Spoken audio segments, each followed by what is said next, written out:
Con negli occhi ancora la festa de quell'anno strampalà, quando l'Inter dei bei sogni e il mondo la conquistà, con il cor che batte forte, come davanti a gran campioni, come Zigo, Elchier, Fanna, come Passini oppure Toni, con gli occhi stralunati, come avendo una visione, è arrivato a Verona il brasiliano dei Maicon.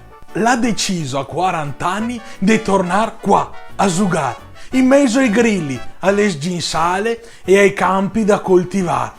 Sì, perché non l'ha voluto andare in qualche gran squadrona. Incredibile, l'ha deciso di arrivare fin qua, a Sona. Sarà merito sicuro del buon Claudio Ferrarese, giocatore esperto, ora di essere semplice, bravo e cortese.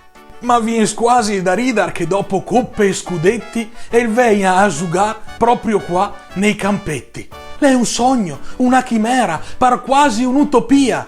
E invece a Bussolengo par che adesso proprio e sia. Lui che come fosse un dio l'ha giugato con Zanetti, con Milito, con Eto'o, con Totti, Balzaretti. Ghelemo qua a due passi, che con la massima serietà come fosse una finale e lotta a ogni sbalonà.